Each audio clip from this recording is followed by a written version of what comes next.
34,000 ఎకరాలు ఇచ్చి 29,000 పైచిలకు రైతులు గత 5 సంవత్సరాలుగా నలిగిపోయి ఇక్కడికి వచ్చి రోడ్ల మీదకి వచ్చి ముళ్ళ కంచెల మధ్యలో కూర్చొని పోలీసు లాఠీ దెబ్బలు తిని కేసులు పెట్టించుకొని ఇంట్లో పెద్దవాళ్ళని కానీ చాలామందిని 2,000 పైచిలకు రైతులు ప్రాణాలు కోల్పోయి మీరు నలిగి బాధపడి మీ కన్నీళ్ళు తుడిచే వాళ్ళు ఉన్నారా ఆ రోజునని చాలాసార్లు మహిళా రైతులు నన్ను అడిగారు. ఇది గౌరవ ప్రధానమంత్రి శ్రీ నరేంద్ర మోదీ గారికి తెలుస్తుందా అని ఒకసారికి 5 సంవత్సరాల క్రితం మీరు అడిగారు. నేను ఆ రోజు ఆయనకి తెలియకుండా ఏది ఉండదు, అమరావతి శాశ్వత రాజధానిగా ఉంటుందని ఆ రోజు మేమందరం కలిపి మాట ఇచ్చాం. ఆ ఇచ్చిన మాట ప్రకారం ఈ రోజున గౌరవ ప్రధానమంత్రి గారి చేతుల మీదుగా మళ్ళీ ఇంకొకసారి పునఃప్రారంభం జరగబోతుంది.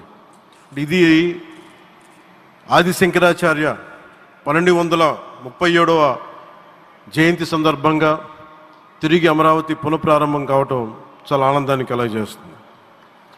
మనందరం 5 కోట్ల మంది ప్రజలకి సంబంధించి ఇది ఒక హబ్, ఇది సెంటర్, సెంటర్ ఇది. అంటే మనందరికీ సంబంధించిన ఇల్లు ఇది.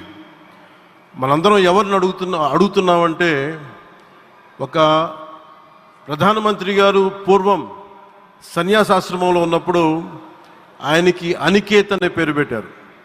అనికేత్ అంటే అర్థం పరమశివుడు, ఇల్లు లేనివాడని.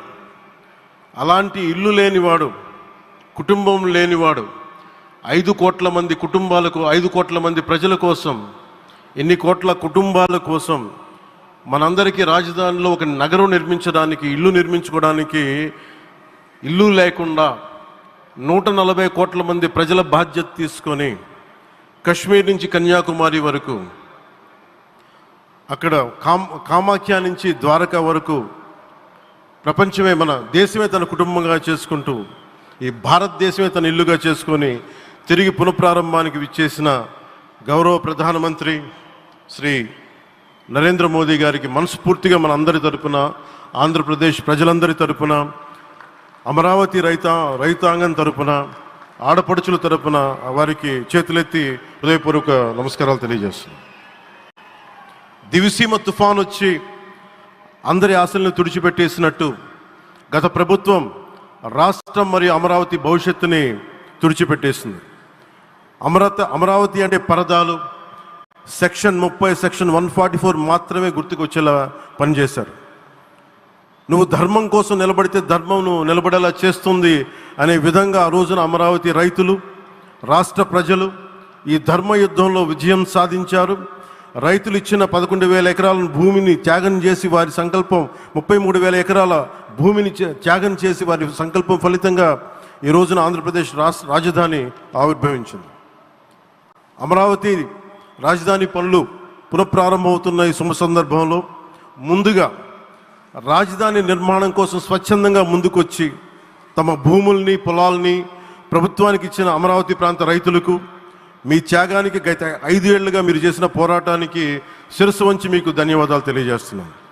గత 5 ఏళ్లుగా రాజధాని నిర్మాణం నిలిచిపోయి రాజధాని తరలిపోతుందనే సమయంలో రోడ్ల మీదకు వచ్చి 5 కోట్ల ప్రజల తరపున రైతులు, మహిళలు, విద్యార్థులు చేసిన పోరాటం, మీరు పడిన అవమానాలు, మీపై పడిన గాయాలు ప్రతి ఒక్కటి మా మనసులో ఉంది.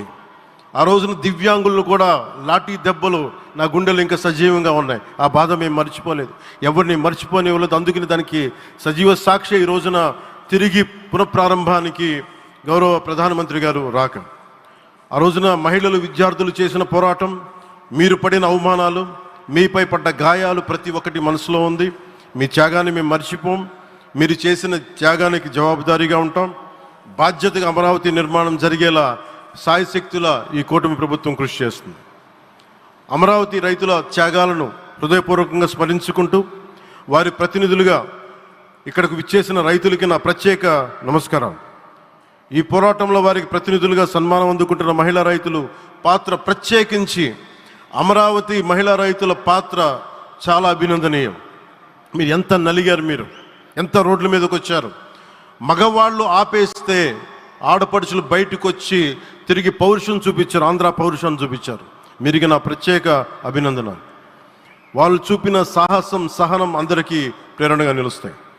వేదిక మీద ఉన్న నా మంత్రివర్గ సహచరులకి, గౌరవ ప్రధానమంత్రి శ్రీ నరేంద్ర మోదీ గారికి, విజనరీ అయిన గౌరవ ముఖ్యమంత్రి శ్రీ నారా చంద్రబాబు నాయుడు గారికి, సోదరులు